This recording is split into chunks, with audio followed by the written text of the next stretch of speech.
Hey kids, it's PokeDad. Pokemon Day is almost upon us. It's 28 years since the first game's released. That's just wild. Speculation and theorizing for what's next has been building for months. And the two big guesses in the community are returns to either Johto or Unova. With that in mind, today I'm doing a small tribute to Johto, my first region. We're taking our rival Silver's 3 teams from Heart Gold and Soul Silver to see which of his final rematch squads is the strongest against his other teams. Small sample size, so won't be definitive, but oh well, it will at least give an indication of which of his teams is the most balanced. How did I find his strongest or most balanced team? AI, of course. If you enjoyed this video, like and subscribe, there's a lot more to come in 2024.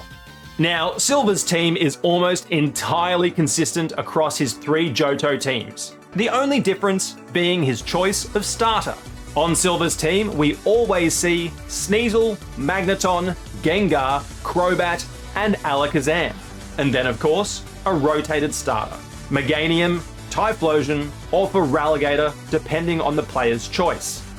In my previous tournaments featuring Silver, I've tended to evolve his Sneasel into Weavile to give him a competitive boost. But in the last few tournaments, I've actually left his Magneton unevolved, giving it an Eviolite, but for this video, I decided to simulate on a Generation 4 format. And by going back 18 years in time, Eviolite isn't actually a thing yet. I was kind of tempted just to leave Magneton as is, but I figured I buffed out Sneasel, only fair in this instance to give him a Magnezone as well. For consistency across these 5 Pokemon, I gave each the same held item on each team. A Life Orb for Weavile to boost damage, Agua Berry for Crobat for some healing, a Chople Berry for Magnezone to halve fighting type damage. Usually I would go for a Shuka Berry, but no one actually has a ground move here, so it wouldn't have any effect. Gengar gets a Sash for a guaranteed attack, and Alakazam gets a Wide Lens to lessen the chance of a focus miss. Overall, this team has a pretty decent core. I mean, it does have 3 glass cannons and a high-speed Crobat, but tanky Magnezone helps out. However, the difference makers on these teams will of course be his starters. In terms of stats, Meganium is overall quite balanced, with its base defenses cracking 100. Light Screen will come in handy against Gengar and Alakazam, and paired with Synthesis, Meganium could have good staying power. Typhlosion leans more into speed and special attack, but brings Will-O-Wisp to break the attack stats of physical opponents. Sadly, because he's facing himself and his team's the same, Silver leans more heavily on special attackers, meaning that Will-O-Wisp doesn't have huge effect. But with his Feraligatr more physically inclined, a Will-O-Wisp Typhlosion could be of benefit against its natural type disadvantage. Finally, Silver's Feraligatr, as mentioned before, is more physically inclined both on offense and defense. It brings 4 physical attacks, no special, no status, and with Ice Fang for coverage, could pose a threat to Meganium. Despite some potential for deviation, we would naturally expect the starters to perform well against their counterparts in a circular pattern following the type chart. But which starter is best placed against the rest of Silver's squad? To find Silver's most balanced team, I simulated 15 battles, a best of 5 for each of the 3 matchups. Now, I'm not going to show you 15 battles featuring essentially the same team. There are only so many times you'll want to see the same Weavile versus Weavile opening. Why does that happen every time? Is the AI dumb? No. Well, sometimes. But in this instance, it's because Gen 4 formats send out the first Pokemon automatically. There's no decision-making capacity for the AI in that instance. So instead of 15 full battles, I'm going to show you some highlights from each series, and then the one definitive battle for the winner of each matchup. First up, Meganium versus Typhlosion. And this opening was pretty well the staple of the matchup. Weavile versus Weavile, Typhlosion swaps in, and the Meganium team desperately tries to either poison it or beat it down. The first 2 battles, interestingly, defied type expectations, because the AI smartly didn't use Meganium. Instead, Crobat landed poison to wear down Typhlosion, with Alakazam and Weavile running rampant. But as soon as Meganium hit the field in the next 2 battles, the opposing Weavile and Captain Typhlosion leveled the tide. Now onto Battle 5 to find the winner.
It's a comeback 3-2 for Silver's Typhlosion team. Overall, it's not a surprise, but 3 wins to 2 is closer than we might have expected. A sweep or 4 games to 1 seemed far more likely. Next, can there be redemption for Meganium? It has the type advantage against Feraligatr, so maybe? But not so in Game 1. Meganium and Magnezone were gone before Feraligatr even took the field, giving the non-Aussie Croc the first win.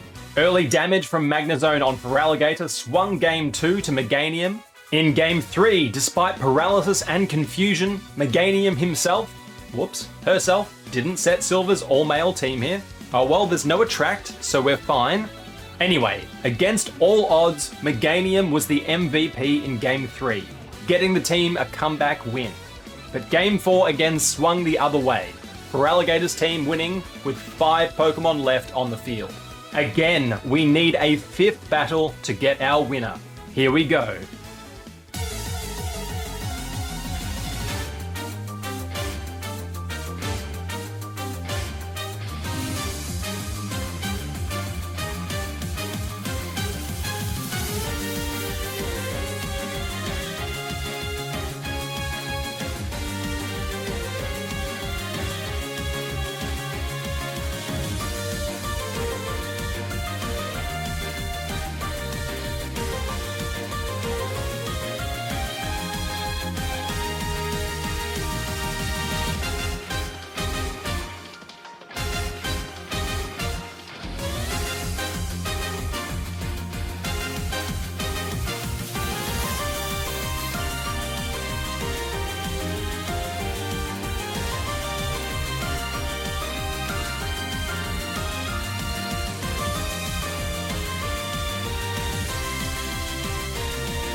Feraligatr squeezes home 3 games to 2, and that's really what we expect from this, a more balanced team. In Battle 5, Feraligatr picked the Meganium switch, hitting it with Ice Fang, and rode type advantage to the win. Our last pair ends up being our final. Both beat the Meganium team, but which takes the last win? Interestingly, this was the only series that didn't go 3 wins to 2. This one went 4-1. So I'll let you know what happened in each team's first win, so I don't give away the outcome. Yet again, the familiar opening, Weavile versus Weavile, and immediate switches from both teams. Typhlosion on one side and Magnezone on the other, netting a free attack for Typhlosion while Feraligatr subs in to tank a flamethrower. The first 2 battles were our split pair, the Typhlosion squad winning the first thanks to an immediate burn on Feraligatr. The same pattern occurred in Game 2, but without a burn, Feraligatr was able to level the tie. Now, the final 3 battles were all won by the same team in a pretty similar manner. Let's find out which squad came out on top.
And Feraligatr takes it.